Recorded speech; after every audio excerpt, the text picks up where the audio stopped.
Salam saudara-saudari di dalam Kristus Tuhan. Kita berjumpa kembali dalam merenungkan firman Tuhan. Namun sebelumnya mari kita persiapkan hati. Damai sejahtera Allah yang melampaui segala akal akan memenuhi hati dan pikiranmu di dalam Kristus Yesus. Amin.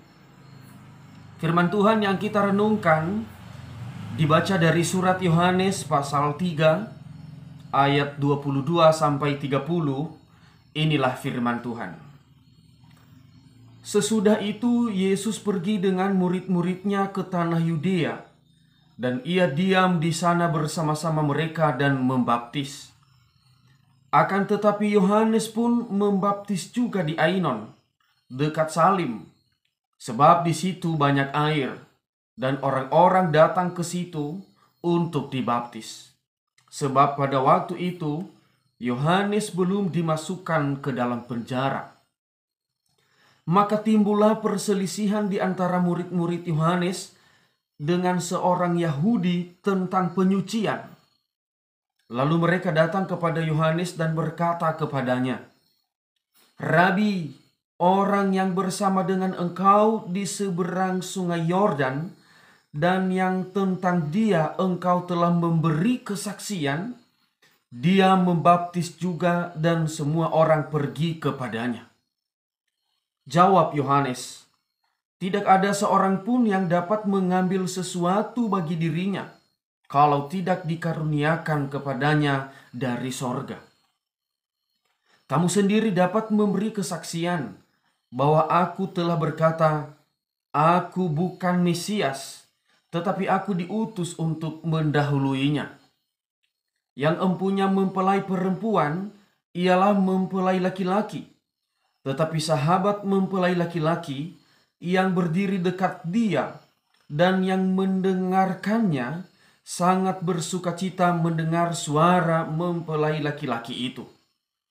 Itulah sukacitaku, dan sekarang sukacitaku itu penuh.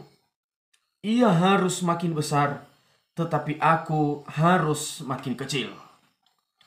Demikian pembacaan nats firman Tuhan. Saya menyapa saudara-saudari dalam Kristus Tuhan. Salam. Saudara-saudari dalam Kristus Tuhan, firman Tuhan ini mengajarkan kita motivasi melayani Tuhan yang benar.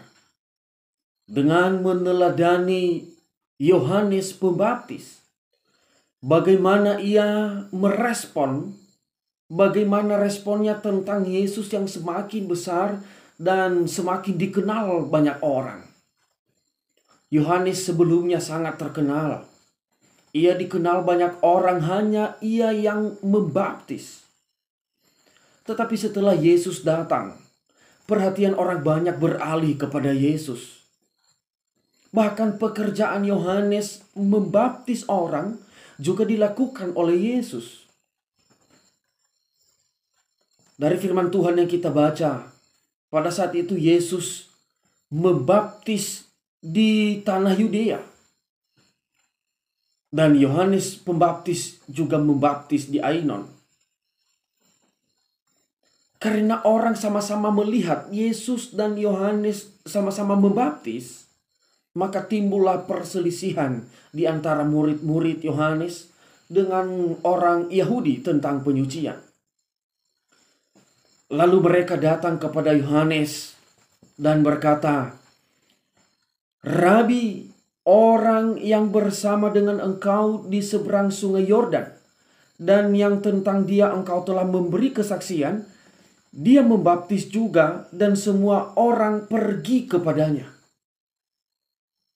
Mereka memberitahu kepada Yohanes Pembaptis. Jawaban Yohanes justru mengarahkan pemahaman murid-muridnya dan orang Yahudi tersebut kepada Yesus. Ia mengakui bahwa Yesus itu dari sorga. Ia mengingatkan mereka kalau dirinya bukan Mesias, tetapi hanya diutus mendahuluinya. Tidak ada rasa cemas dan iri dalam hatinya, karena ia sadar bahwa ia dipanggil untuk menjadi utusan yang bertugas mempersiapkan jalan bagi Mesias. Ia sadar diri bahwa pekerjaan yang ia kerjakan adalah untuk Tuhan, untuk membesarkan nama Tuhan, untuk memperkenalkan nama Tuhan kepada banyak orang. Sehingga ia mengatakan, ia harus semakin besar. Yesus itu harus semakin besar. Tetapi aku harus semakin kecil. Yohanes dirinya harus semakin kecil.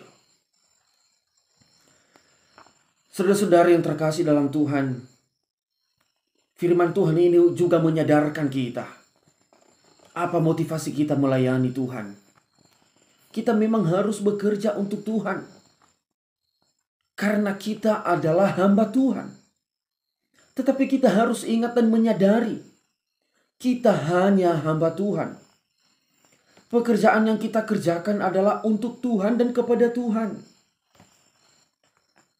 Kita sebagai hamba Tuhan memberitakan firman Tuhan dengan tujuan agar semua orang mengenal Tuhan. Agar nama Tuhan dibesarkan. Berita, kabar yang kita sampaikan itu tertuju untuk membesarkan nama Tuhan.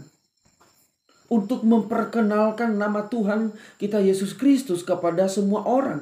Agar semakin banyak orang menyembah, memuji, dan percaya kepada Tuhan. Kita jangan mengambil kesempatan mempromosikan diri agar nama kita besar. Firman Tuhan ini sekali lagi menyadarkan motivasi kita melayani Tuhan. Karena terkadang orang salah motivasi melayani Tuhan. Kita dapat mengetahui jika misalnya seseorang hanya mau mengambil pelayanan yang besar. Misalnya harus menjadi ketua, harus menjadi pemimpin. Jika hanya menjadi anggota, ia tidak mau. Ia hanya mau mengambil pelayanan yang dilihat dan terlihat kepada orang banyak. Ia hanya mau mengambil pelayanan yang berdiri di depan banyak orang. Tetapi jika pelayanan, misalnya pelayanan doa, kunjungan sakit, kunjungan keluarga, ia tidak mau. Ia hanya mau memimpin ibadah yang banyak orang berkumpul. Jika perkumpulan itu sedikit, ia tidak mau memimpin ibadah itu. Itulah salah satu ciri-ciri orang yang salah motivasi melayani Tuhan. Motivasi orang seperti itu adalah untuk membesarkan namanya, untuk mempromosikan dirinya, bukan untuk membesarkan nama Tuhan. Saudaraku, seperti Yohanes menyadari ia hanya utusan, seperti itu kita juga menyadari bahwa kita hanya seorang hamba. Hamba tidak boleh lebih tinggi daripada tuannya. Tetapi justru hamba bekerja untuk menyenangkan tuannya. Hamba bekerja untuk membesarkan nama tuannya. Dan itulah kita, saudara-saudariku. Itulah posisi kita, itulah pekerjaan kita. Lakukanlah segala sesuatu hanya untuk membesarkan nama Tuhan. Perkenalkanlah nama Tuhan kepada semua orang. Beritakanlah firman Tuhan supaya nama Tuhan semakin dikenal. Kita hanya alat. Kita hanya hamba yang dipakai Tuhan. Bukan nama kita yang kita bawa. Bukan membesarkan nama kita yang kita lakukan. Itu kita sudah salah motivasi melayani Tuhan. Yang namanya melayani Tuhan, pekerjaan Tuhan, berarti itu semua adalah untuk Tuhan dan kepada Tuhan. Mari kita melakukan pekerjaan Tuhan di dalam hal apapun. Dan selalu tujuan dan motivasi kita menyenangkan Tuhan dan membesarkan nama Tuhan. Semoga kita menjadi pelayan yang rendah hati. Firman Tuhan ini memotivasi kita. Yohanes Pembaptis menjadi motivasi bagi kita. Sekaligus kita menyadari bahwa kita memang bekerja hanya untuk kemuliaan nama Tuhan. Biarlah nama Tuhan semakin besar dan kita sebagai hambanya semakin kecil. Terpujilah nama Tuhan. Kita berdoa. Allah kami yang kekal, Engkaulah Allah yang besar, yang kami puji, yang kami puja. Kami sebagai hamba yang melayani Tuhan, yang bekerja untuk Tuhan, kami hanya mau memberitakan nama-Mu saja. Biarlah Engkau semakin besar dan kami semakin kecil. Amin.